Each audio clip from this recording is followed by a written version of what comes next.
200 invités remplissaient le lieu sur le toit à Manhattan, et j'étais assise à la table 18 près de la cuisine à côté du coordinateur de service. La célébration de ma belle-fille, sa victoire, sa soirée, et j'étais assise avec le personnel. Le juge en chef Thomas Kirkland arriverait dans 4 heures. J'avais travaillé à ses côtés pendant 12 ans à la cour d'appel du 2e circuit. Ce soir, il s'assiérait à cette table avec moi, non pas parce qu'il ne savait pas qui j'étais, mais parce qu'il le savait. 3 ans plus tôt, en octobre 2017, j'avais siégé au sein d'un panel de 3 juges entendant les arguments dans l'affaire Whitmore contre la SEC. L'affaire concernait les normes de divulgation dans la fraude sur les valeurs mobilières. Nathalie Grayson avait plaidé pour la défense, citant mon opinion de 2008 dans l'affaire Sullivan contre Tech Corp à 17 reprises. Elle avait perdu 2 contre 1. Mon opinion dissidente faisait 15 pages, mais elle n'avait jamais vu mon visage. L'audience Whitmore s'est déroulée à distance par vidéoconférence. Mon mari Thomas était au stade final d'une maladie cardiaque. J'avais gardé ma caméra éteinte pendant les plaidoiries, ne montrant que le texte « Juge Sullivan, 2e circuit ». Nathalie a vu mon nom. Elle a lu mes opinions. Elle a cité mon raisonnement 17 fois. Mais elle n'a jamais vu mon visage. Et au moment où elle m'a rencontré 2 ans et demi plus tard, j'avais changé au point d'être méconnaissable. Quand je siégeais sur le banc, je portais mes cheveux en un chignon haut et élégant. Je portais des boucles d'oreilles en perles, un cadeau de Thomas pour notre 20e anniversaire. Je me comportais avec l'autorité de 18 ans au tribunal fédéral. Mais après la mort de Thomas en mars 2018, le chagrin m'a dépouillé jusqu'à ce que je ne sois plus rien. J'ai coupé mes cheveux courts, pratiques, pas élégants. J'ai arrêté de porter des bijoux. J'ai perdu 20 livres après des mois sans manger. J'ai commencé à porter des lunettes de lecture bon marché parce que ma vision s'était brouillée à force de pleurer. Et quand j'ai commencé le ménage en janvier 2020, je portais un uniforme gris taché de produits chimiques de nettoyage. Nathalie était le genre de personne qui ne voyait les gens qu'à travers leurs titres et leurs apparences. Un juge fédéral ressemblait à une chose dans son esprit, puissant, poli, entouré de clercs juridiques. Une femme de ménage ressemblait à une autre chose, invisible, sans voix, indigne d'attention. Dans sa vision du monde, les gens qui nettoient les toilettes n'existaient simplement pas en tant qu'individus. Ils étaient de la main-d'œuvre. Ils étaient invisibles. Elle a vu ce qu'elle s'attendait à voir, une travailleuse sans visage dans un uniforme gris. Et je l'ai laissé faire. Juin 2020. J'ai rencontré la petite amie de mon fils pour la première fois dans la salle de bain d'un appartement de l'Upper East Side, l'une des unités de luxe que Nathalie Grayson utilisait comme bureau privé. Mon service de nettoyage avait été contracté par la gestion de l'immeuble. Je portais un uniforme gris et portais un panier de fournitures. Je ne savais pas que Trevor serait là. L'ordre de travail indiquait simplement bureau Grayson N12B. Nathalie est sortie d'une salle d'eau en lissant son chemisier en soie crème. Elle m'a vu et a souri, le genre de sourire que les gens donnent aux meubles. Oh, a-t-elle dit. Êtes-vous avec l'équipe de nettoyage? Oui, ai-je dit.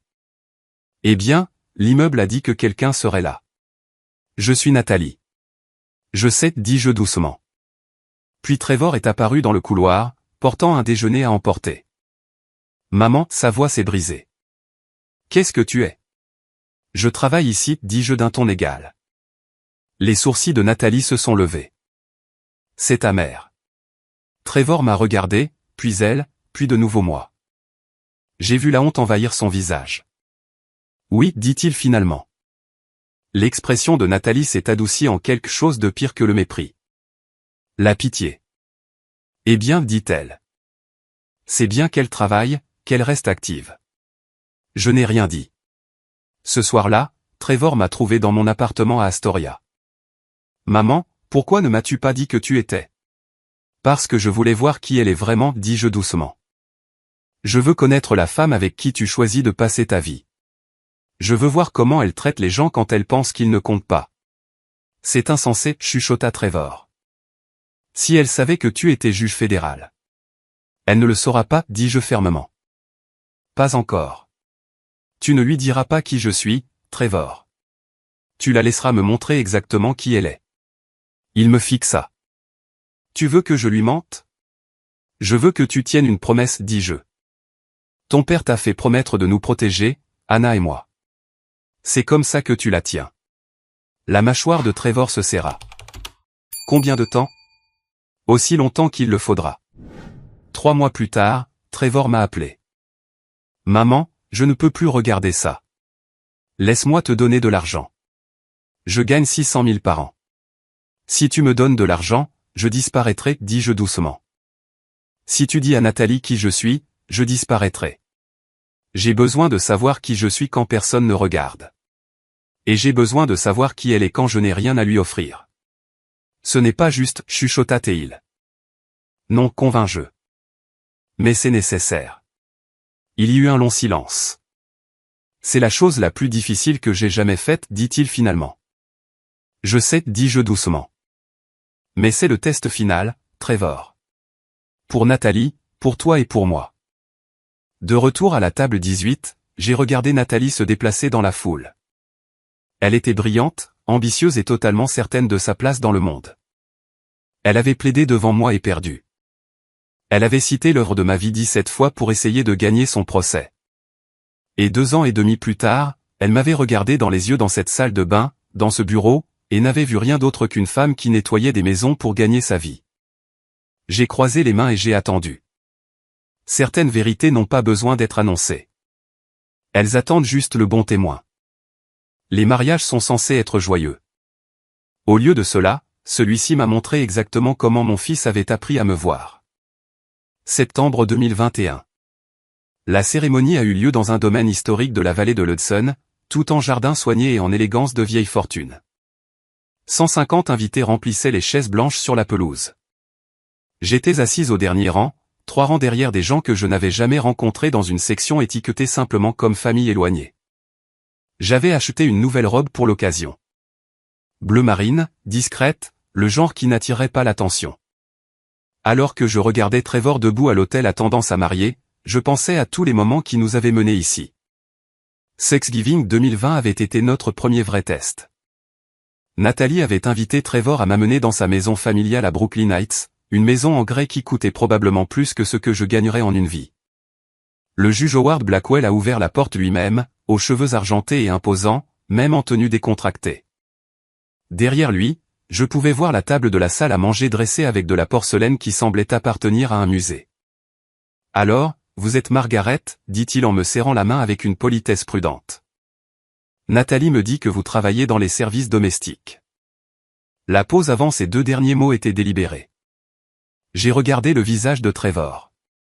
Il aurait pu corriger son futur beau-père. Au lieu de cela, il a regardé ses chaussures. C'est exact, dis-je simplement. La conversation du dîner tournait autour des dynasties juridiques et des nominations fédérales. Le juge Blackwell a mentionné que son arrière-grand-père avait été clerc pour le juge Holmes. Son père avait plaidé devant la Cour suprême. Lui-même avait siégé au 2e circuit avant de prendre sa retraite. 4 générations d'excellence juridique, comme il l'a dit. Personne ne m'a posé une seule question sur moi-même. Au printemps 2021, ils étaient fiancés. Trevor a appelé avec la nouvelle, sa voix brillante d'excitation. Elle a dit oui, maman. Nous pensons à septembre. C'est merveilleux, chérie. Je suis heureuse pour toi. Il va y avoir beaucoup de monde. La famille de Nathalie connaît tout le monde. Mais ne t'inquiète pas, nous ferons en sorte que tu sois à l'aise. À l'aise? Cela aurait dû être mon avertissement. Maintenant assise dans mon siège du dernier rang alors que la cérémonie commençait, je comprenais ce que à l'aise signifiait. Invisible, à l'écart. De l'autre côté de l'allée, le juge Blackwell était assis au premier rang, Lilian à ses côtés dans un élégant tailleur crème. Derrière eux étaient assis des associés principaux de juges fédéraux, un membre du Congrès que je reconnaissais des informations. Et là, 3 rangs devant, j'ai repéré le juge en chef Thomas Kirkland. Mon souffle s'est coupé. Tom avait été mon collègue pendant 18 ans avant que je prenne ma retraite. Nous avions décidé des douzaines de cas ensemble. Il s'est tourné légèrement, scannant la foule, et ses yeux ont trouvé les miens. J'ai vu la reconnaissance passer sur son visage. La confusion, puis la compréhension. Il a commencé à se lever, et j'ai fait le plus petit signe de tête. S'il te plaît, pas maintenant. Tom s'est rassis dans son siège, mais je l'ai vu regarder en arrière 2 fois de plus pendant la cérémonie. La réception était pire. Le juge Blackwell a porté un toast louant 4 générations d'excellence juridique et a terminé par « Et Margaret, la mère de Trevor, qui l'a soutenu à sa manière ». Les applaudissements étaient polis, clairsemés, terminés rapidement. Je me suis excusé et j'ai trouvé le couloir à l'extérieur, ayant besoin d'air. C'est alors que j'ai entendu la voix de Nathalie au coin de la rue. Je suis juste contente que sa mère sache faire profil bas. Papa était si inquiet qu'elle puisse éclipser les accomplissements de notre famille. Je n'ai pas attendu pour en entendre plus. Je suis retourné à ma table, j'ai fini mon repas en silence et je suis parti avant que la danse ne commence. Le trajet de retour vers le Queens a pris 1 heure. Je pensais au visage de Trevor lorsqu'il prononçait ses vœux. Un pur bonheur, le sourire triomphant de Nathalie, et ma chaise vide à peine remarquée par quiconque. C'est à ce moment-là que j'ai su.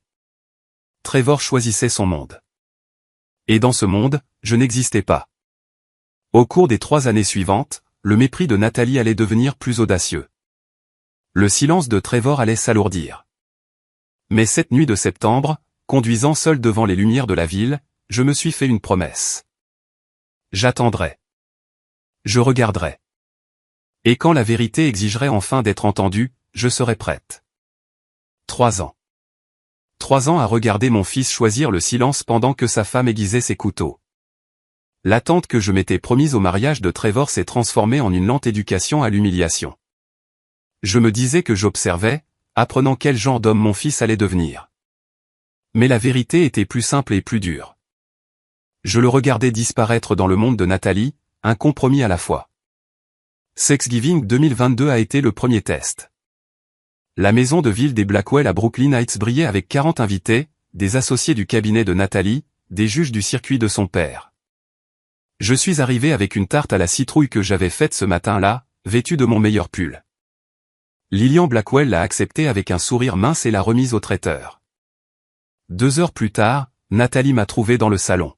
« Margaret, ça vous dérangerait de donner un coup de main au personnel de restauration dans la cuisine?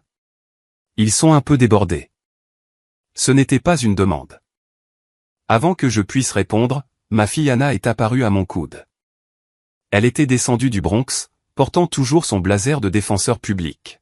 « Maman est une invitée, dit-elle, sa voix assez tranchante pour couper du verre. » Trevor s'est matérialisé à côté de sa sœur.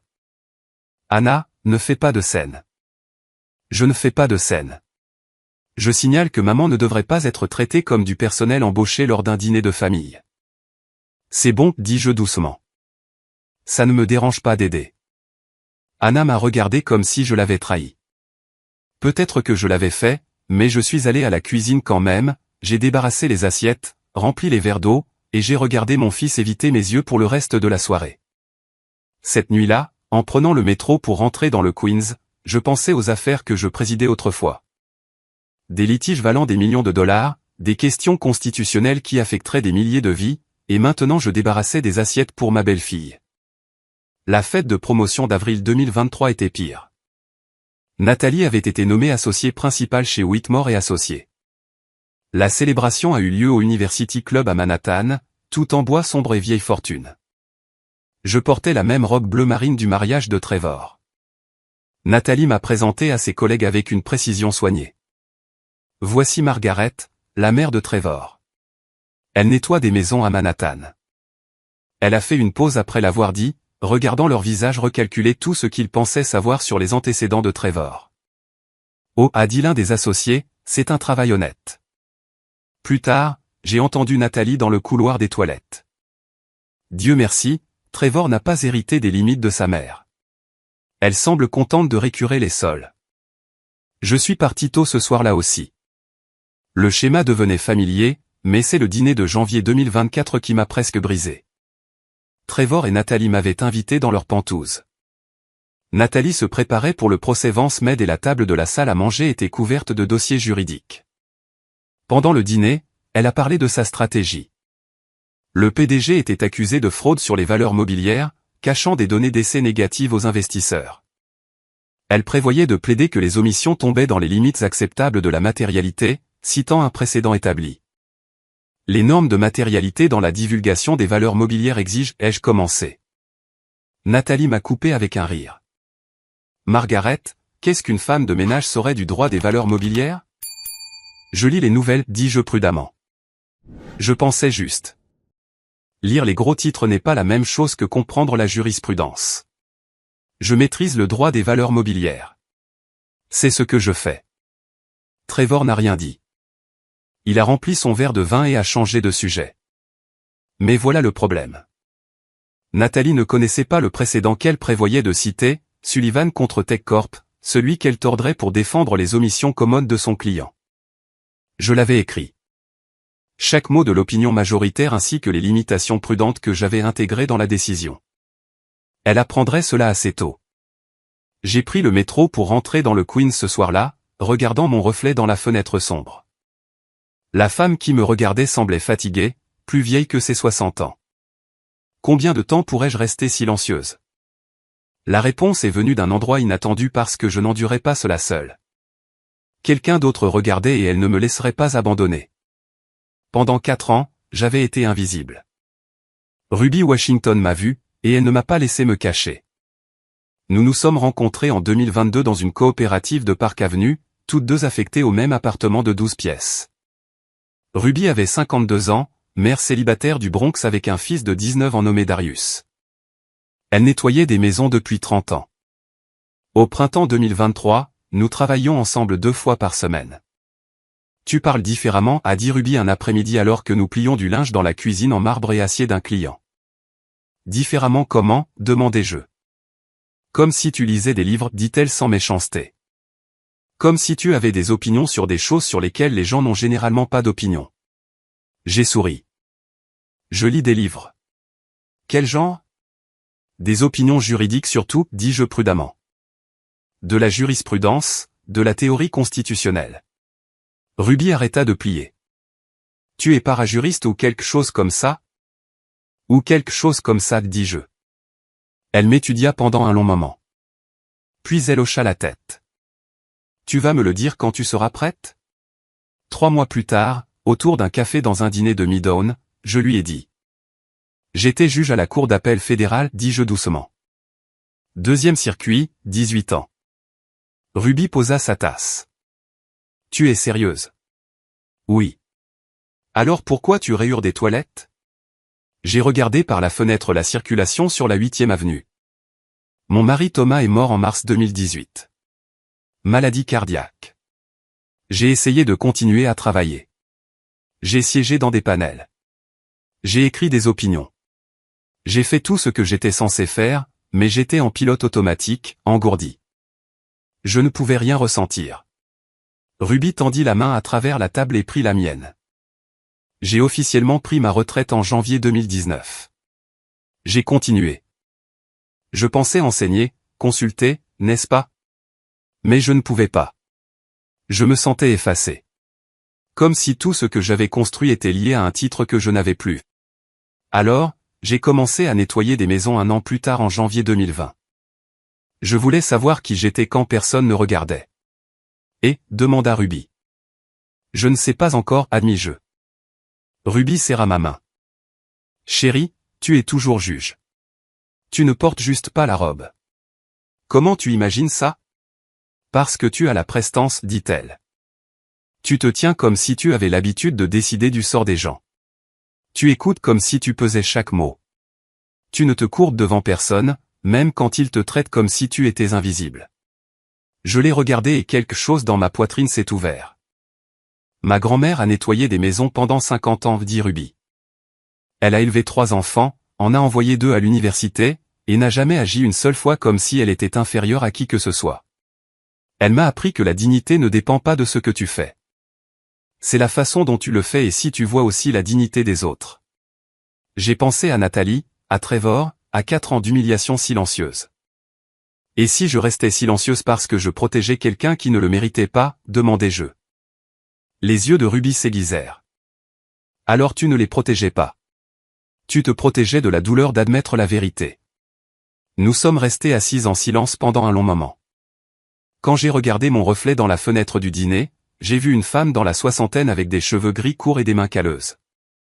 Mais pour la première fois en 4 ans, je n'ai pas vu une femme de ménage. J'ai vu un juge qui avait choisi de se retirer. Et c'était différent. 2 semaines plus tard, l'invitation est arrivée. La célébration de Nathalie.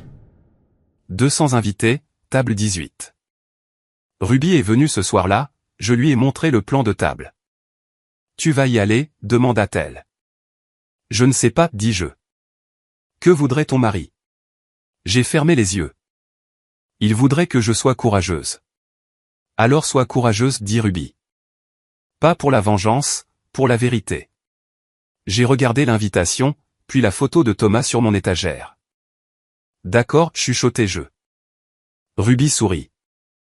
Maintenant, nous avons du travail à faire. L'invitation aurait dû être un honneur. Au lieu de cela, c'était l'insulte finale, et j'ai failli la laisser gagner. Elle est arrivée un mardi après-midi début mai, 2 semaines avant la célébration de Nathalie. Carton épais avec lettrage en relief doré annonçant son élévation au poste d'associé principal et sa victoire dans l'affaire Vance Med. $100 minimum par assiette. Tenue de soirée exigée. Le plan de table était inclus, utilement codé par couleur. La table 18 était surlignée en gris pâle, étiquetée simplement famille éloignée et personnel de service. Je l'ai regardée longuement ce soir-là, assise seule dans ma petite cuisine du Queens. L'invitation reposait sur la table à côté d'une photographie encadrée de Thomas de nos jeunes années. Son assermentation en tant que procureur fédéral, 1995. Il avait l'air si fier sur cette photo, si certain que le monde pouvait être rendu meilleur par la loi et la justice. Que penserait-il de moi maintenant? J'ai sorti un morceau de papier et j'ai commencé à écrire. Une lettre de démission à l'agence de ménage. Courte, professionnelle, effective immédiatement. Je n'assisterai pas à la célébration. Je ne m'assiérai pas à la table 18 comme une parente éloignée dont personne ne se souvient tout à fait. Je ne regarderai pas mon fils faire semblant que je n'existais pas. Je disparaîtrai simplement, rendrai les choses plus faciles pour tout le monde. La lettre était terminée à 20 heures. Je l'ai signée, mise dans une enveloppe et me suis assise en regardant à nouveau l'invitation. Quelque part au fond de mon esprit, je pouvais entendre Thomas poser la question qu'il posait toujours quand je perdais pied. Que protèges-tu, Maggie?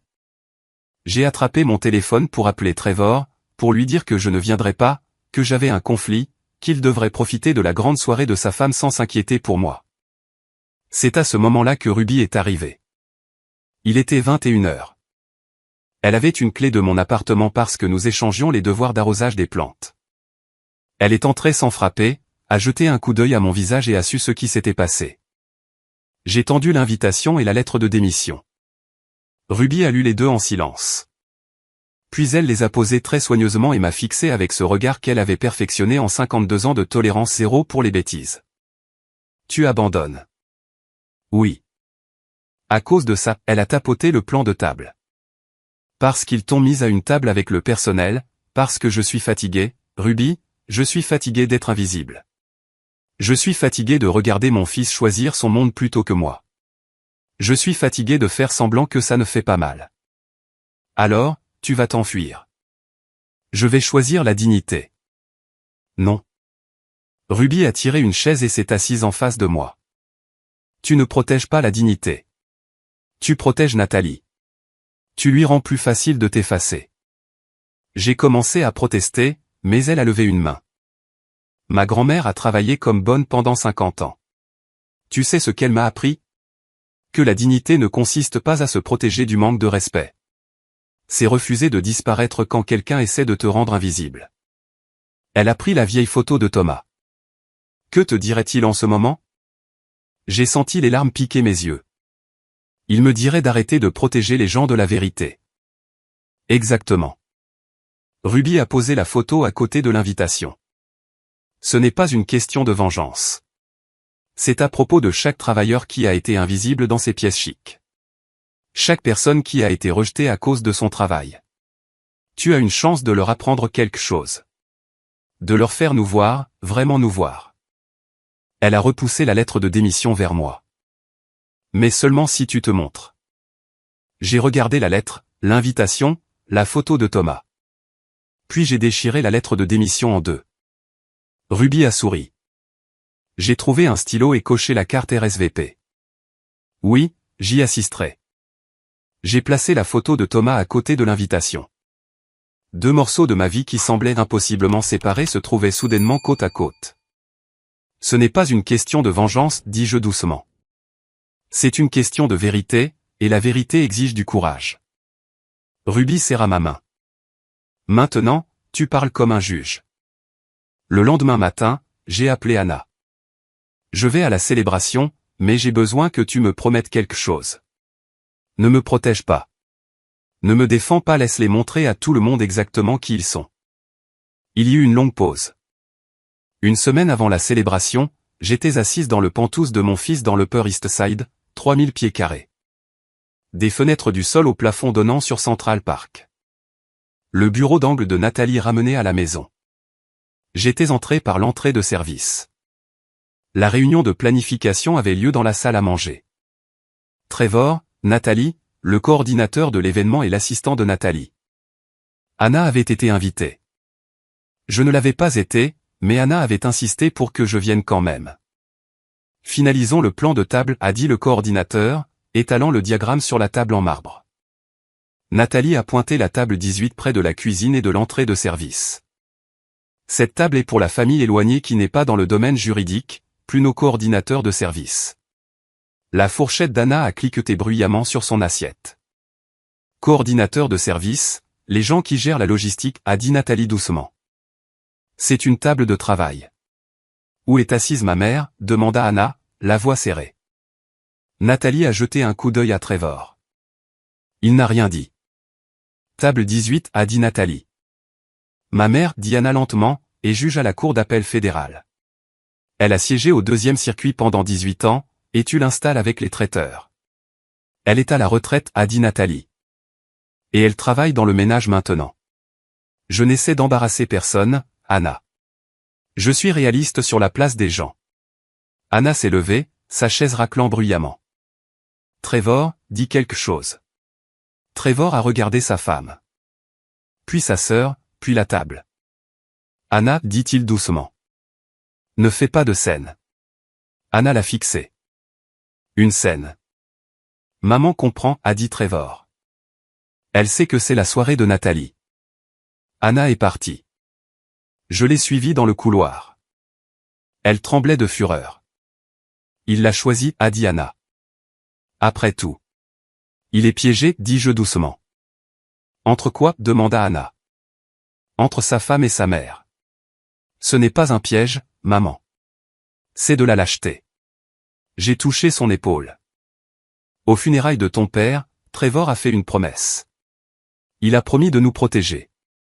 Mais je lui ai demandé de tenir une autre promesse, une plus difficile. Je lui ai demandé de ne pas dire à Nathalie qui j'étais. Je voulais voir qui elle était vraiment. Les yeux d'Anna s'écarquillèrent. Tu lui as demandé de garder le silence. Oui. Pourquoi? Parce que j'avais besoin de savoir si elle pouvait voir les gens comme des êtres humains, dis-je doucement. Même quand ils n'avaient rien à lui offrir. Anna a regardé vers la salle à manger. Et maintenant il est coincé. Il a promis à papa qu'il te protégerait. Il t'a promis qu'il garderait ton secret. Et il a promis à Nathalie qu'il construirait une vie avec elle. Oui. Ça fait 3 promesses, maman. Il ne peut pas toutes les tenir. Je sais, dis-je. De retour à l'intérieur, Trevor m'a trouvé près de l'ascenseur. Maman, dit-il, la voix brisée. Tu m'as fait promettre de ne pas lui dire. Mais en regardant Nathalie te traiter comme ça, en te regardant assise à la table 18 pendant qu'elle célèbre, j'ai l'impression de te trahir. Tu ne me trahis pas, dis-je doucement. Tu honores la promesse que ton père t'a demandé de faire et la promesse que je t'ai demandé de tenir. Mais pourquoi, sa voix se brisa. Pourquoi as-tu besoin de t'infliger ça? Parce que j'ai besoin de savoir, dis-je doucement. Quand je n'ai pas de pouvoir, quand je n'ai pas de titre, quand je suis juste Margaret, qui me traite avec dignité, qui me voit comme un être humain et qui ne voit de valeur que dans ce que je peux leur offrir? Trevor détourna le regard, les larmes aux yeux. C'est la chose la plus difficile que j'ai jamais faite. Je sais, dis-je. Mais c'est le test final, Trevor, pour Nathalie, pour toi et pour moi. Il serra ma main, puis retourna dans le penthouse, dans sa prison de 3000 pieds carrés, où il avait promis à son père aux funérailles qu'il me protégerait, et m'avait promis dans ce hall il y a 4 ans qu'il garderait mon secret. Il était piégé entre deux promesses, l'une à un homme mort, l'autre à un fantôme vivant. Je ne le blâmais pas, mais je ne le sauverais pas non plus. 6 jours plus tard, le matin de la célébration, mon téléphone a sonné. Cour d'appel du 2e circuit. Tout était sur le point de changer. L'appel a commencé à l'aube. Les juges fédéraux ne coordonnent pas la sécurité pour les femmes de ménage. 8h30 du matin, mon téléphone a sonné. L'identifiant de l'appelant indiquait cour d'appel du 2e circuit, bureau du juge en chef. Madame Sullivan, c'est Amanda du bureau du juge en chef Kirkland. J'appelle pour confirmer votre présence ce soir à des fins de coordination de la sécurité. Je me suis assise lentement à ma table de cuisine. Coordination de la sécurité. Les officiels judiciaires lors d'événements publics nécessitent une coordination avancée avec la sécurité du lieu. Le juge en chef m'a demandé de vous transmettre un message. Il dit qu'il attend ce soir depuis très longtemps. Après avoir raccroché, j'ai fixé mon téléphone. Tom Kirkland savait que je serais là et il prévoyait quelque chose. 9h15. Un autre appel. Celui-ci de Washington DC. Juge Sullivan. C'est le bureau de la juge Elizabeth Thornton. La juge Thornton assistera à la célébration ce soir. Son service de sécurité confirme la présence d'anciens officiers judiciaires. La juge voulait que je vous transmette qu'elle se souvient de votre travail avec le plus grand respect. Elizabeth Thornton, Cour suprême. Nous nous étions chevauchés pendant 3 ans quand elle était au 2e circuit avant son élévation. Ils savent, dis-je à haute voix à mon appartement vide. Ils viennent tous pour être témoins de ça. À 11h, Anna est arrivée avec David. Il portait un petit bouquet de marguerites qu'il a présenté avec le genre de formalité douce qui m'a fait comprendre pourquoi ma fille l'aimait. « Comment te sens-tu, maman ?» J'ai pris les fleurs et trouvé un vase. Comme si j'étais sur le point d'entrer dans une salle d'audience. « As-tu peur ?» demanda Anna. Terrifiée. « Et si Trevor te déteste après ce soir ?» J'ai posé le vase sur la table et regardé ma fille. Alors je saurai qui il est devenu. Je l'aimerai toujours, Anna, mais je ne le favoriserai plus. Il y a une différence entre aimer quelqu'un et le protéger des conséquences de ses choix. David parla doucement. Ce que vous faites demande plus de courage que tout ce que j'ai jamais vu dans une salle d'audience. Le courage n'est pas de ne pas avoir peur, dis-je. C'est faire ce qui est juste malgré la peur. Ils sont restés pour le déjeuner. Nous n'avons pas parlé de la soirée à venir. Au lieu de cela, nous avons parlé de la dernière affaire de David, de la charge de travail d'Anna, des petits détails quotidiens de leur vie, des choses normales, des choses qui ancrent. Après leur départ, je suis resté devant mon placard pendant un long moment. J'avais acheté une nouvelle robe pour l'occasion. Bleu marine, élégante, mais discrète avec des lignes épurées qui me rappelaient les robes que je portais. Je l'ai étalée sur mon lit avec des bijoux simples, des boucles d'oreilles en perles que Thomas m'avait données pour notre 20e anniversaire. À 16h, je me suis préparé. Alors que je fermais la fermeture éclair de la robe et vérifiais mon reflet, quelque chose a changé. Pour la première fois en 4 ans, je n'ai pas vu une femme de ménage me regarder en retour. J'ai vu un juge fédéral. J'ai appelé un service de voiture au lieu de prendre le métro. Une petite chose, mais ça comptait. Quand le chauffeur est arrivé, il a tenu la porte ouverte. Grand événement ce soir, madame. Le plus grand. Nous nous sommes insérés dans la circulation de Manhattan. La ville brillait sous le soleil de fin d'après-midi. Toute possibilité et arrête vive. Vous semblez calme, a dit le chauffeur, me regardant dans le rétroviseur. La plupart des gens qui vont à des fêtes chics sont nerveux. J'ai souri. Plus maintenant. Pour la première fois en 4 ans, je vais exactement là où est ma place. Il m'a déposé à la maison de ville des Blackwell à Brooklyn Heights. La réception avant le dîner serait le test final. Famille seulement, avait dit Nathalie, une chance pour tout le monde de se rassembler avant la célébration principale. Je me tenais sur le trottoir regardant l'élégante façade. Quelque part à l'intérieur, le juge Howard Blackwell organisait des cocktails et des petites conversations, ignorant totalement que sa soirée soigneusement construite était sur le point de s'effondrer. Ce que je ne savais pas, c'est que le juge Blackwell cachait le secret le plus dangereux de tous. Et à la fin de la nuit, tout le monde le saurait. Je suis arrivé à la maison de ville du juge Howard Blackwell à Brooklyn Heights à 17h.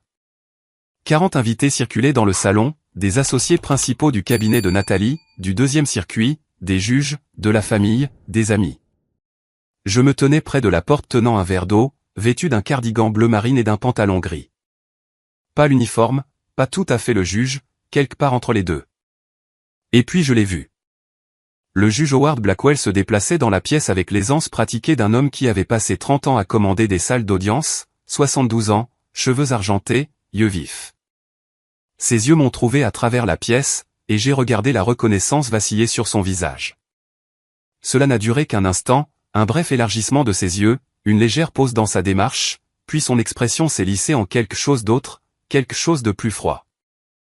Il savait exactement qui j'étais. Nous avions travaillé ensemble pendant 12 ans, de 2005 à 2017.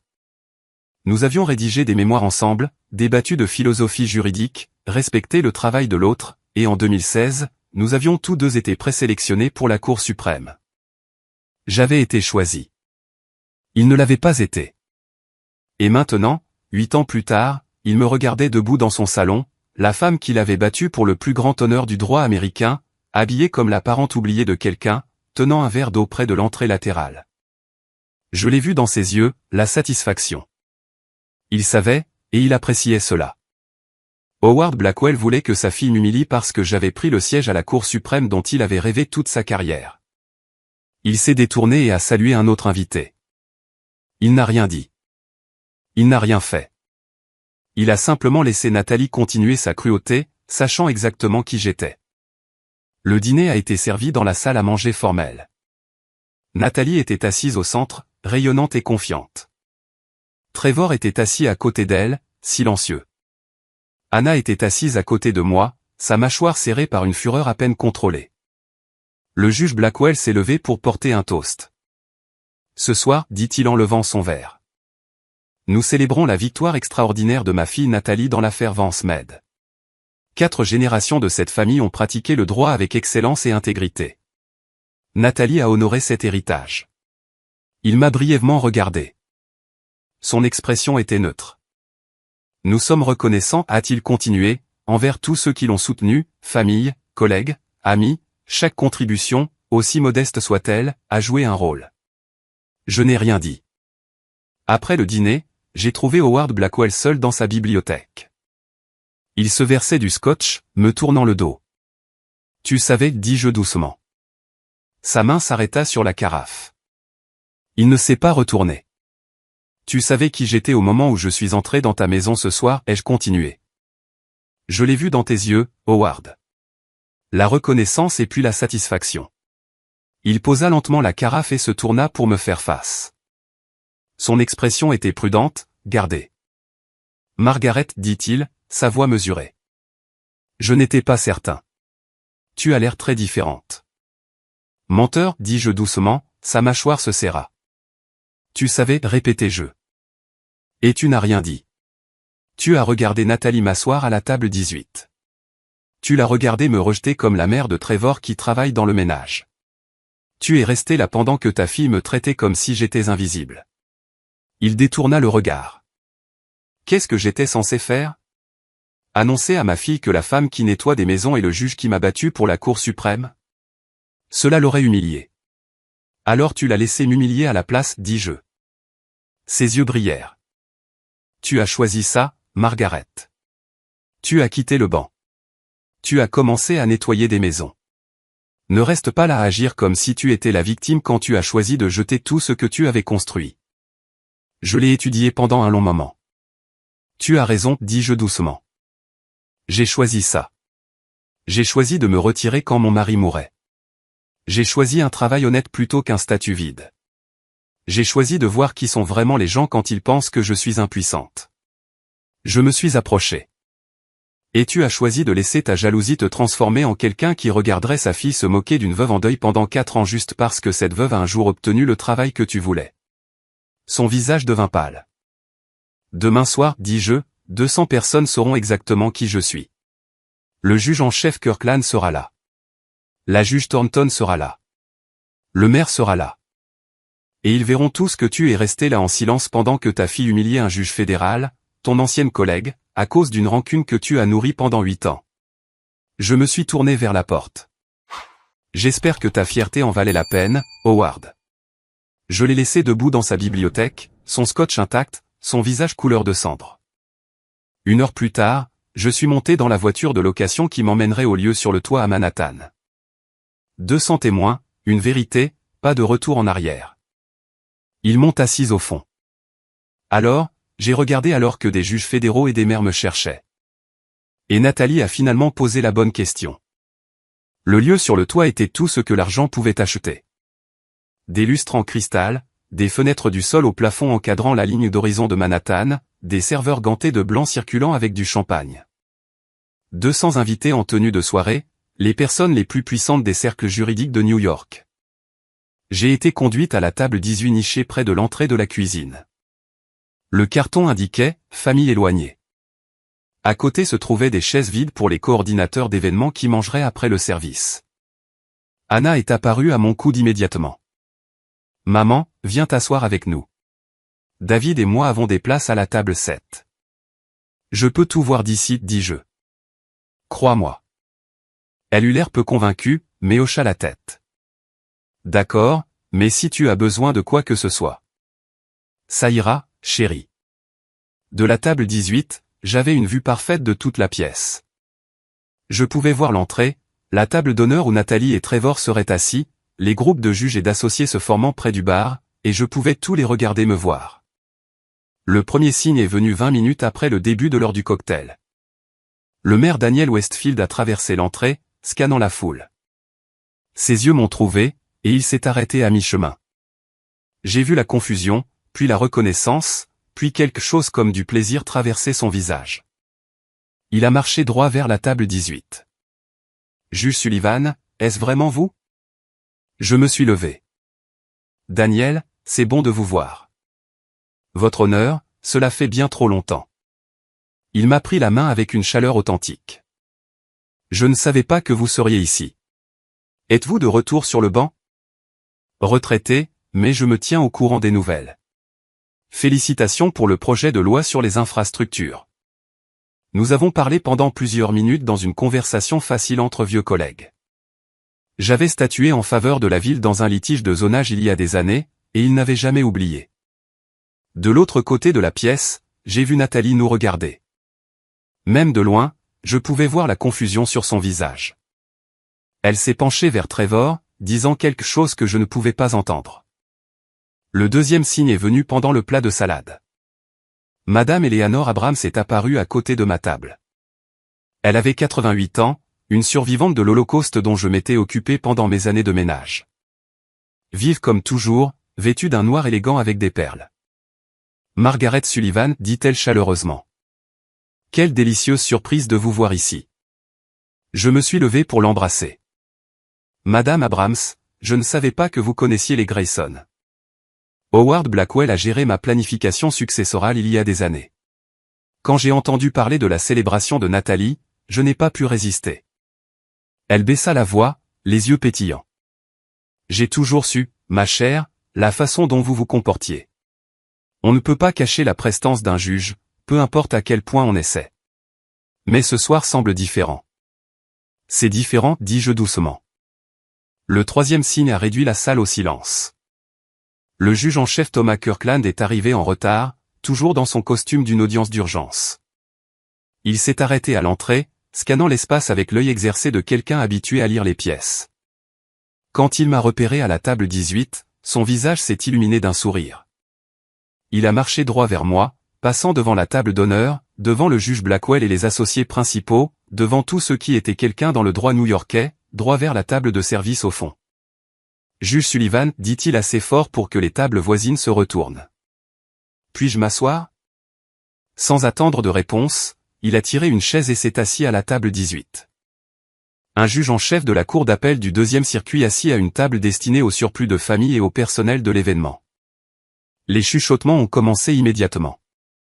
Tom s'est penché vers moi, la voix basse. 3 ans depuis le mariage de Trevor. J'attendais ça. J'avais besoin de temps, dis-je. Eh bien, le temps est écoulé.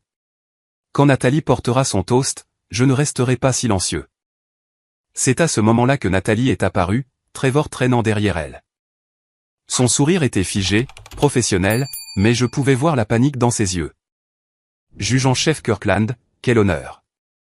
Je suis Nathalie Grayson. Elle a tendu la main. Mademoiselle Grayson, félicitations pour la victoire Vance Med. Travail impressionnant. Merci.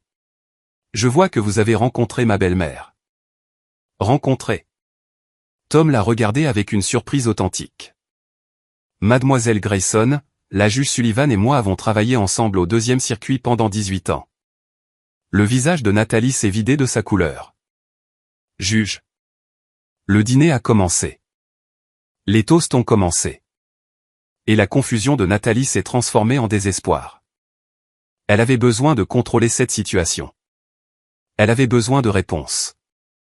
Et j'étais sur le point de les lui donner. Elle a exigé des réponses devant 200 personnes. Je lui ai donné la première, mais elle n'avait aucune idée à quel point ce serait pire. Le dîner s'est terminé. Nathalie avait été visiblement secouée tout du long, sa fourchette poussant la nourriture tandis que ses yeux dérivaient constamment vers la table 18.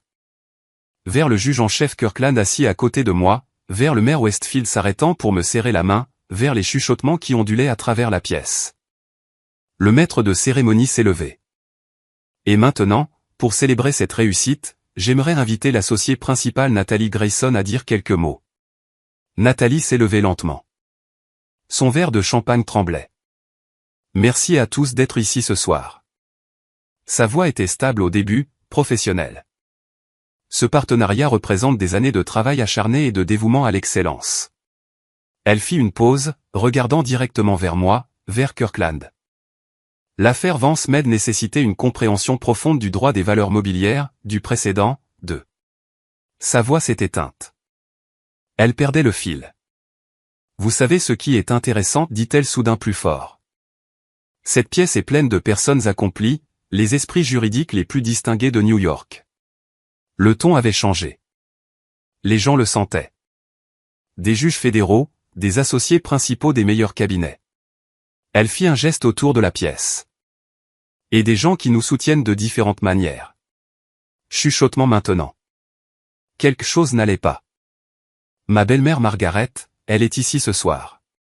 Elle nettoie des maisons depuis 4 ans. La voix de Nathalie devint plus tranchante. Un travail honnête. Rien dont on doive avoir honte. Murmure choqué. Le juge Blackwell s'est à moitié levé de son siège. Et pourtant ce soir, le juge en chef du 2e circuit est assis avec elle. Le maire l'a saluée comme une vieille amie.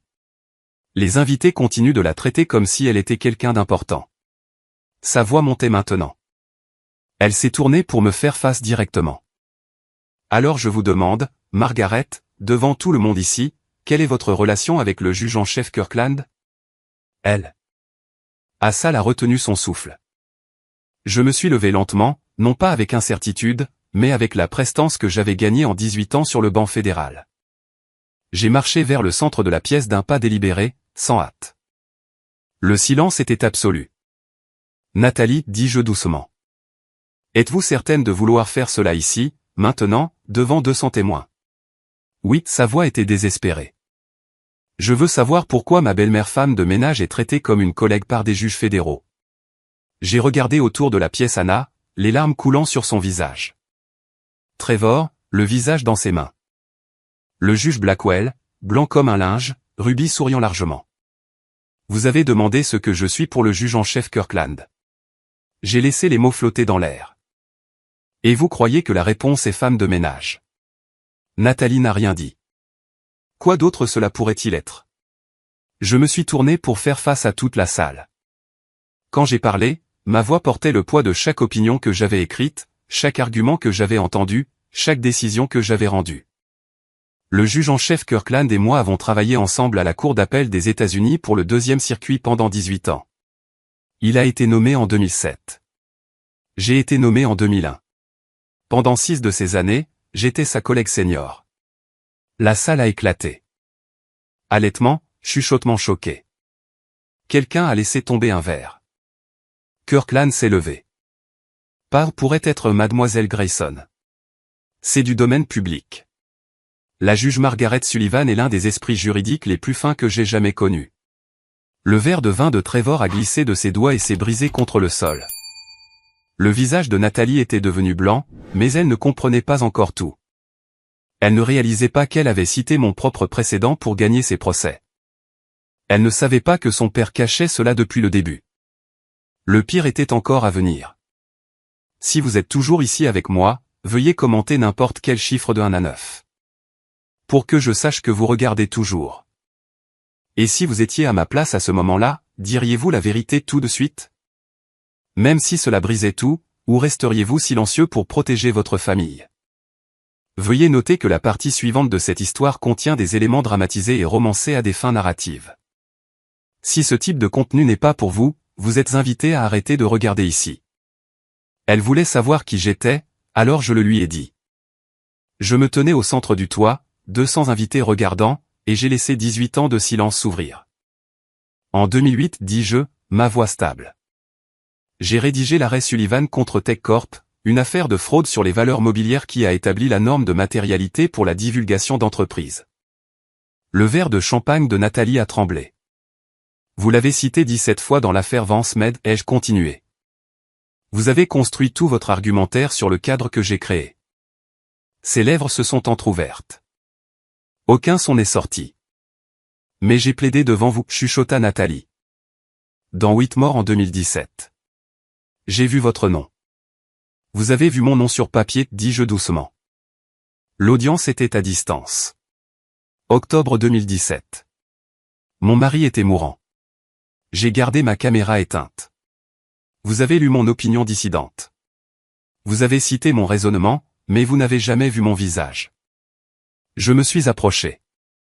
Et quand vous m'avez rencontré 2 ans et demi plus tard, je ne ressemblais en rien à un juge. J'avais coupé mes cheveux courts, perdu 20 livres de chagrin, portais des lunettes bon marché et un uniforme de nettoyage gris. J'ai regardé directement dans ses yeux.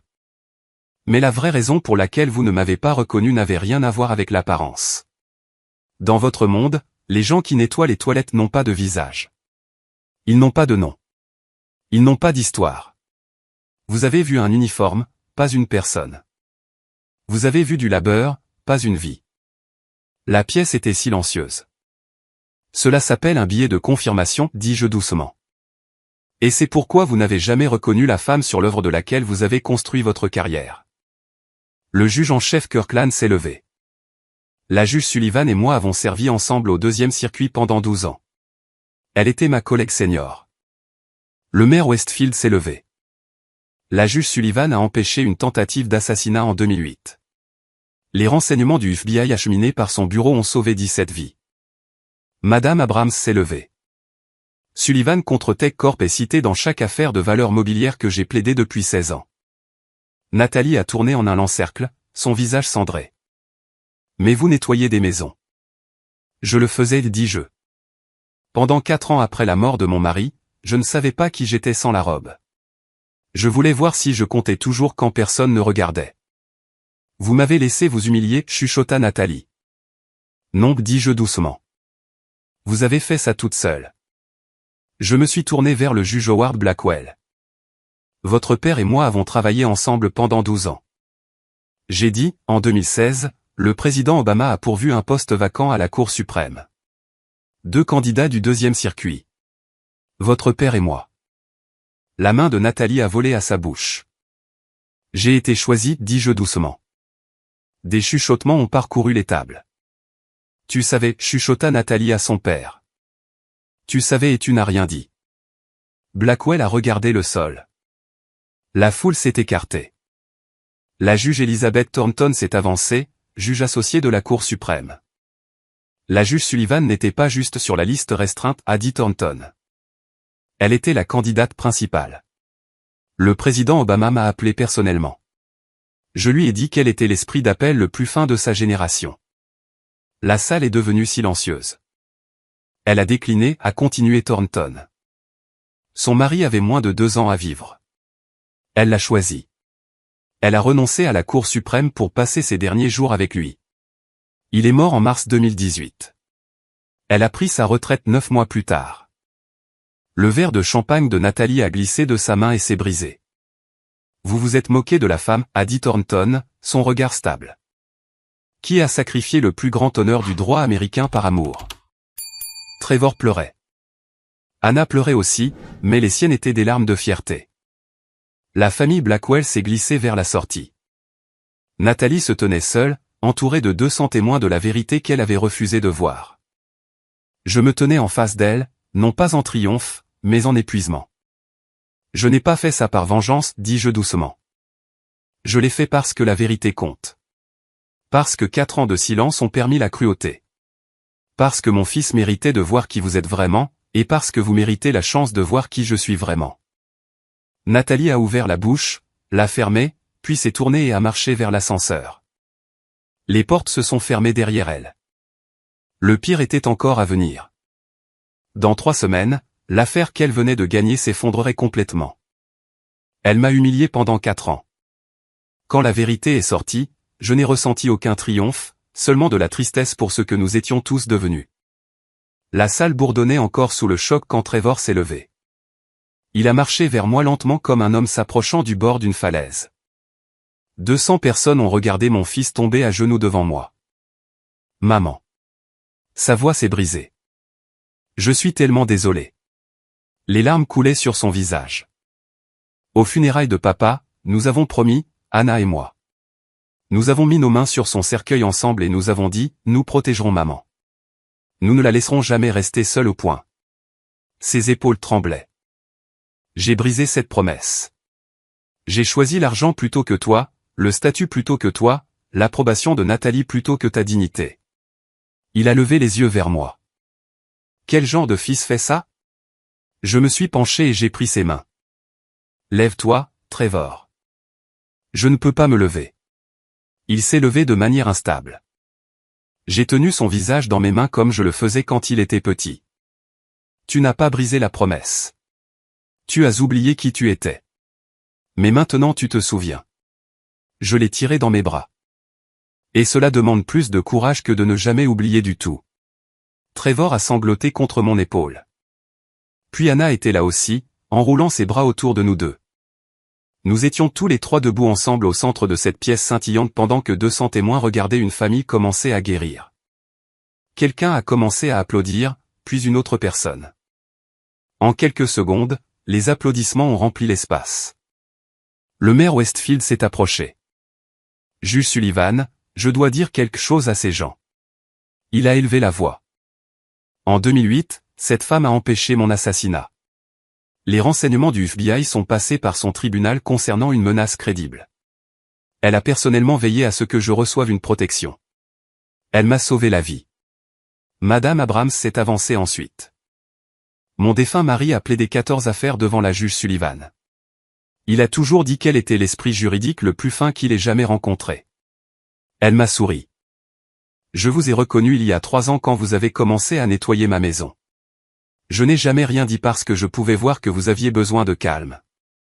Un associé principal d'un autre cabinet a pris la parole. J'ai cité Sullivan contre Tech Corp des centaines de fois dans ma carrière. C'est le fondement du droit moderne des valeurs mobilières. Il m'a regardé avec un respect authentique. C'est un honneur de vous rencontrer formellement, votre honneur. Nathalie était restée figée près de la table d'honneur. Maintenant, elle se tournait vers la sortie. L'un de ses propres associés l'a intercepté. Nathalie, lundi matin, 8 heures. Mon bureau. Le fait que tu n'aies pas reconnu un juge fédéral devant qui tu as personnellement plaidé, un juge dont tu as cité le précédent 17 fois dans ta plus grande affaire. Sa voix était froide. Il y a de sérieuses questions sur ta compétence professionnelle. À 21h47, la célébration s'est terminée. Elle était censée durer jusqu'à 23h. Ruby m'a trouvé près de la sortie. Elle m'a pris les mains. Juge Sullivan, tu as bien fait ce soir. Vraiment? Tu as appris à 200 personnes à voir. C'est ce que tu as fait. Anna et David m'ont ramené dans le Queens. Ma fille n'arrêtait pas de me regarder dans le rétroviseur. Pourquoi as-tu l'air si triste, maman? Tu as gagné. Personne n'a gagné ce soir, chérie. La vérité est sortie. C'est très différent de gagner. Mais tu as été justifié. J'ai été reconnu. Mais ton frère a le cœur brisé. La carrière de Nathalie est détruite. Sa famille est humiliée. J'ai regardé les lumières de la ville. Ce n'est pas une victoire. C'est juste une douleur nécessaire. Plus tard, seul dans mon appartement, je suis resté à regarder la photo de Thomas, la même de sa cérémonie d'assermentation il y a toutes ces années. J'ai tenu ma promesse, mon amour, ai-je chuchoté. J'ai protégé ma dignité en la défendant enfin. Mais l'histoire n'était pas finie. 3 semaines plus tard, une femme que je n'avais jamais rencontrée allait appeler avec des preuves prouvant que j'avais eu raison depuis le début. La victoire de Nathalie était construite sur un mensonge. 3 semaines après la célébration, une étrangère m'a appelé avec la preuve que mon héritage juridique avait été exploité pour permettre la fraude que j'avais essayé d'empêcher. Ma vie s'était installée dans un nouveau rythme. Je nettoyais des maisons 3 jours par semaine par choix maintenant, pas par nécessité. Je consultais pour le 2e circuit sur des cas complexes de valeurs mobilières, gagnant 250 000 $ par an. Je donnais des conférences invitées à la Columbia Law School sur l'éthique judiciaire. Je n'étais plus invisible, mais j'étais toujours en colère. L'appel est arrivé un mardi après-midi. Juge Sullivan. La voix était féminine, hésitante. Je m'appelle Dr Rebecca Sterling. J'étais la directrice financière de Vance Med jusqu'à il y a 3 mois. J'ai posé mon café. Continuez. J'ai vu la vidéo de la célébration. Elle a dit qu'elle était devenue virale dans les cercles juridiques. Et j'ai réalisé que vous êtes le juge qui a écrit Sullivan contre Tech Corporation. Le précédent que Nathalie Grayson a utilisé pour gagner notre procès. Je le suis, dis-je prudemment. Alors vous devez savoir, dit Rebecca, sa voix tremblante. Le PDG a commis une fraude sur les valeurs mobilières. Nous avons enterré des preuves. Nous avons caché des divulgations qui auraient dû être publiques. Et Nathalie Grayson nous a aidés à le faire. 1. J'ai fermé les yeux. Pourquoi me dites-vous cela? Parce que je vous ai regardé vous lever devant 200 personnes et dire la vérité, a dit Rebecca. Et j'ai réalisé que j'ai été lâche. J'ai signé un accord de non-divulgation. J'étais terrifié à l'idée de perdre ma carrière. Mais si vous pouvez renoncer à la Cour suprême pour l'intégrité, je peux risquer un procès pour l'honnêteté. 2 jours plus tard, Rebecca était assise dans mon salon à Astoria avec une boîte de documents, des emails, des mémos internes, des procès-verbaux de réunion du conseil d'administration. Tout cela montrait que les avocats de Vance Med avaient délibérément déformé la norme Sullivan pour dissimuler des faits matériels aux investisseurs. Ils ont utilisé votre précédent comme un bouclier, a dit Rebecca. Ils ont soutenu que parce que les divulgations étaient techniquement exactes, elles répondaient au seuil de matérialité, mais ils savaient que le contexte était trompeur. J'ai sorti mes dossiers personnels de 2008, d'épais dossiers manille que j'avais gardés en stockage pendant 16 ans. Ce sont mes mémos de banque, dis-je, étalant les documents sur la table. Mon produit de travail interne de quand j'écrivais Sullivan contre Tech Corporation. Ils n'ont jamais été publiés. Ils n'ont jamais été cités.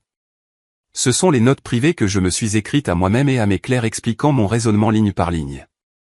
Rebecca se pencha en avant, ses yeux scannant les pages. J'ai pointé une section surlignée, un mémo daté du 15 avril 2008. Regardez ça. J'ai écrit, la norme de matérialité n'est pas un bouclier pour des divulgations trompeuses. Des déclarations techniquement exactes peuvent encore être matériellement trompeuses si elles omettent le contexte nécessaire à la prise de décision des investisseurs. Nous devons nous garder des avocats qui choisissent sélectivement le langage pour servir leurs clients tout en enterrant les garde-fous. Le souffle de Rebecca s'est coupé. C'est exactement ce que Vance Med a fait. Oui, dis-je. Et regardez ça. J'ai sorti un autre mémo, un brouillon de la note de bas de page 17. Dans mon brouillon original, j'ai écrit un paragraphe complet mettant en garde contre cette exploitation exacte. Mon clerc m'a suggéré de le condenser pour gagner de la place. J'ai accepté, mais j'ai gardé la version complète dans mes dossiers. J'ai étalé 3 autres documents, des emails à mes clercs, des brouillons avec suivi des modifications et un mémo que j'avais envoyé au juge en chef Kirkland en 2008 discutant des échappatoires potentiels. Nathalie a cité Sullivan contre Tech Corp 17 fois dans l'affaire Vance Med, dis-je, mais elle n'a jamais cité la note de bas de page 17. Elle a choisi sélectivement le langage qui servait son affaire et a délibérément ignoré les garde-fous que j'avais intégrés. Elle n'appliquait pas la loi. Elle la déformait. Pouvez-vous prouver cela au tribunal, demanda Rebecca. Je peux le prouver dans un mémoire d'amicus curiae, dis-je. En moins de 2 semaines, j'ai déposé le mémoire sous mon nom, Margaret Sullivan, JD, ancienne juge, cour d'appel des États-Unis pour le 2e circuit, retraitée. Le mémoire faisait 40 pages, mais sa puissance venait des pièces à conviction, 16 ans de documents non publiés montrant mon raisonnement, mes avertissements, mes craintes sur la façon dont la norme Sullivan pourrait être exploitée. Je n'ai pas demandé à la SEC de faire confiance à mon opinion. Je leur ai donné la preuve que Nathalie avait choisi sélectivement mon langage tout en enterrant mes garde-fous. Je leur ai montré ligne par ligne où les avocats de Vance Med avaient cité le paragraphe 3 de mon opinion tout en ignorant délibérément la note de bas de page 17, la note qui mettait explicitement en garde contre la tactique même qu'ils avaient utilisée. Je ne réécrivais pas la loi. J'exposais comment Nathalie l'avait tordue.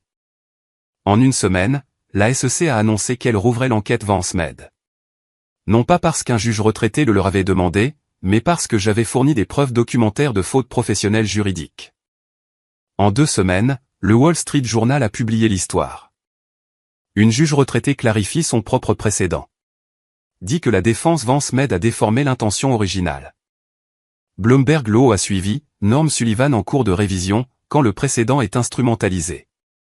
Les revues juridiques l'ont loué comme un acte rare et courageux d'humilité judiciaire. Une reconnaissance que même les opinions les mieux écrites peuvent être exploitées et une volonté de réparer les dégâts. Le juge en chef Kirkland m'a appelé tard un soir. Margaret, dit-il, tu viens de défaire 16 ans de mauvaise foi juridique. Tu as rappelé à tout le monde que le précédent n'est pas une arme. C'est un cadre et il faut de l'intégrité pour l'utiliser correctement. Penses-tu que Nathalie savait, demandai-je doucement. Kirkland resta silencieux un long moment. Je pense qu'elle en savait assez, dit-il. Et je pense qu'elle a choisi de ne pas poser les questions difficiles. J'ai pensé à Trevor. À la promesse des funérailles, aux 4 ans de silence. C'est la définition de la complicité, dis-je. Oui. Kirkland convint. Ça l'est. 6 mois plus tard, je saurais si mon fils avait vraiment changé ou si sa confession sur ce toit n'avait été qu'une autre performance. 6 mois après la célébration, ma vie ne ressemble en rien à ce que les gens attendaient. Mais elle ressemble à la liberté. Je vis toujours dans mon appartement d'une chambre à Astoria. Je nettoie toujours des maisons 2 fois par semaine, non pas parce que j'ai besoin d'argent, mais parce que le travail manque. Le poste de consultant avec le 2e circuit paie assez bien. Les séminaires d'éthique à Columbia gardent mon esprit vif. J'ai trouvé un équilibre enfin entre qui j'étais et qui je suis devenu. Ruby reste mon amie la plus proche. Elle me fait toujours rire, me rappelle toujours à l'ordre quand je me prends trop au sérieux. Trevor est celui qui a changé le plus radicalement. Il a demandé le divorce en septembre, a quitté Goldman Sachs en octobre.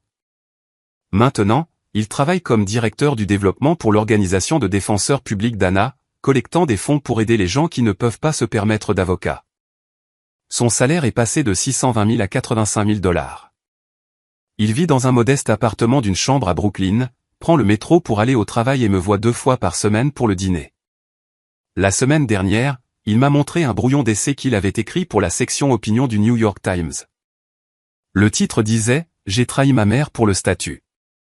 C'était honnête, sans concession. Il n'a pas cherché d'excuses ni essayé d'expliquer ce qu'il avait fait. Il a simplement dit la vérité sur le fait d'avoir choisi le monde de Nathalie plutôt que sa propre famille, sur le fait d'avoir brisé la promesse qu'il avait faite au cercueil de son père. Devrais-je le publier, a-t-il demandé. Oui, dis-je. La vérité compte toujours. L'essai est paru à la mi-décembre. Il est devenu viral en quelques heures. Certaines personnes ont loué son courage. D'autres ont dit qu'il essayait de réhabiliter son image. Trevor a lu chaque commentaire. Les gens continuent de me dire courageux, m'a-t-il dit. Mais tu as été courageuse, maman. J'ai juste été enfin honnête. La trajectoire de Nathalie a été différente. Whitmore et associé lui a demandé de démissionner en juillet. L'association du barreau a examiné sa conduite et a émis un blâme formel, bien qu'il se soit arrêté avant la suspension. Elle travaille maintenant dans un petit cabinet à Midtown traitant des affaires plus petites pour une fraction de son ancien salaire, 150 000 au lieu de 850 000. Elle vit dans un studio à Hell's Kitchen. Le PDG de Vance Med a été réinculpé en août sur la base des preuves du docteur Sterling. Son procès est prévu pour le printemps prochain. Il a demandé à Nathalie de le représenter à nouveau. Elle a décliné. J'entends par Anna que la famille Blackwell a pris ses distances avec elle. Le juge Blackwell a pris sa retraite discrètement en octobre. Je ne tire aucune joie des conséquences pour Nathalie. J'espère qu'elle apprendra quelque chose de cela. L'intelligence sans humilité est un potentiel gâché. Anna, quant à elle, est rayonnante. David l'a demandé en mariage en octobre sur le pont de Brooklyn au lever du soleil. Il prévoit un petit mariage le printemps prochain dans un centre communautaire à Prospect Heights. 50 invités. Anna m'a demandé de m'asseoir au premier rang et de porter un toast. Tu seras l'invité d'honneur, maman, a-t-elle dit. Là où est ta place? Ruby a ses propres bonnes nouvelles. Son fils Darius a été accepté pour un poste de clerc au 2e circuit après que je lui ai écrit une lettre de recommandation. C'est un poste prestigieux qui ouvrira des portes pour toute sa carrière. 65 000 $ par an, assurance maladie et mentorat direct de juges fédéraux. Ruby nettoie toujours des maisons 3 jours par semaine par choix. Ce soir, c'est la fête de fiançailles d'Anna. 20 personnes dans un petit restaurant à Park Slope. Ruby porte le premier toast. La vraie richesse ne se mesure pas en dollars, dit-elle en me regardant. Elle se mesure en caractère. Trevor se tient à côté de ma sœur qui n'a jamais oublié qui elle était. Et à maman qui m'a rappelé qui je devrais être. Je lève mon verre à l'amour qui choisit sagement. Plus tard, Trevor me prend à part. Maman, m'as-tu pardonné? Je t'ai pardonné au moment où tu t'es agenouillé dans cette salle de bal. Maintenant, tu apprends à te pardonner toi-même. Combien de temps cela prendra-t-il? Je serre sa main. Aussi longtemps qu'il le faudra, je serai là. Plus de cliffhanger. Mais il y a une dernière chose que je dois faire. Une dernière personne doit avoir de mes nouvelles. 6 mois après la célébration, ma vie ressemble à la liberté. Je suis assise à ma table de cuisine par une soirée calme de décembre, écrivant une lettre à la main. Le papier est simple, les mots soigneusement choisis. Chère Nathalie, je n'écris pas pour chercher des excuses. J'écris parce que j'ai été là où tu es. Quand j'avais 35 ans, servant comme juge de district, j'ai manqué des preuves cruciales dans une affaire à cause de ma propre arrogance. Un homme innocent a passé 3 ans en prison parce que j'étais trop confiante pour revérifier mon raisonnement. Cette erreur m'a appris quelque chose d'essentiel, l'intelligence sans humilité n'est que cruauté avec des diplômes. Tu es brillante. Ton esprit juridique est extraordinaire. Mais l'intelligence seule ne te donnera pas la vie que tu veux. J'espère que tu trouveras l'humilité, la vraie sorte qui vient de la compréhension que chaque personne, chaque femme de ménage, chaque enseignant, chaque travailleur a une histoire que tu ne connais pas. Une dignité que tu ne peux pas voir à moins de vraiment regarder. Je pardonne à Trevor. Je te pardonne aussi. Mais le pardon n'efface pas les conséquences. Tu devras porter ton fardeau. Peut-être qu'en le portant, tu deviendras l'avocate et la personne que tu étais censée être. La porte est ouverte quand tu seras prête. Sincèrement, Margaret. Je plie soigneusement la lettre, adresse une enveloppe à son appartement de Hell's Kitchen. Je la tiens un long moment, regardant la photo de Thomas sur la table à côté de moi.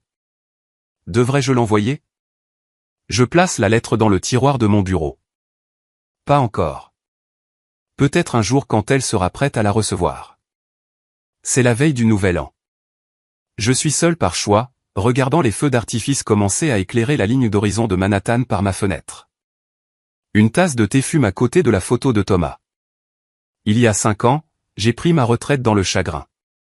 Thomas était parti. Je ne pouvais plus faire confiance à mon propre jugement.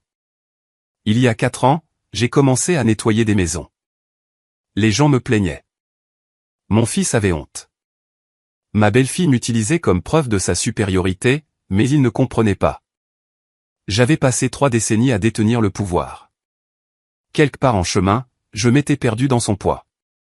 Le ménage m'a donné la simplicité, la satisfaction d'un travail bien fait, la dignité d'un labeur honnête, la liberté d'échouer sans conséquences catastrophiques. Je suis restée silencieuse non par faiblesse. Je suis restée silencieuse pour me souvenir de qui j'étais sans les robes, sans le titre, sans le pouvoir qui m'avait défini pendant si longtemps. J'avais besoin que mon fils me montre qui il était devenu. Et il l'a fait. Cela lui a brisé le cœur. Mais les cœurs brisés peuvent guérir. Le caractère brisé ne le peut pas. J'ai appris quelque chose pendant ces 4 années. La dignité n'est pas donnée par les titres. Elle est choisie chaque jour. J'avais plus de dignité à récurer les sols que Nathalie n'en avait dans son bureau d'angle. Non pas parce que le ménage est plus noble que le droit, mais parce que je savais qui j'étais, et elle non. Les feux d'artifice explosent dans le ciel de Manhattan. Je lève ma tasse de thé vers la fenêtre. Si vous entendez cette histoire, peut-être avez-vous été rejeté. Jugé par ce que vous faites au lieu de qui vous êtes. Ou peut-être avez-vous été si concentré sur la réussite que vous avez oublié de voir les gens autour de vous. Écoutez attentivement. Le vrai pouvoir n'est pas dans les titres. Il est dans le fait de savoir qui vous êtes quand personne ne regarde. La vraie dignité n'est pas donnée. Elle est choisie. Les gens que vous rencontrez en montant, vous les rencontrerez à nouveau en descendant. Choisissez la gentillesse. Choisissez l'humilité. Voyez-les. Voyez-les vraiment. Nous sommes tous juste humains. Certains d'entre nous le réalisent plus tôt que d'autres. L'horloge sur mon mur sonne minuit. Les feux d'artifice remplissent le ciel. Une nouvelle année commence. Je regarde la photo de Thomas une fois de plus. Bonne année, mon amour, je chuchote. J'ai tenu ma promesse, toute. J'ai protégé ma dignité en la défendant. J'ai appris la vérité à mes enfants. J'ai donné la grâce là où elle était nécessaire. Et j'ai appris que parfois la chose la plus puissante que vous puissiez faire est de choisir d'être exactement qui vous êtes, peu importe qui regarde.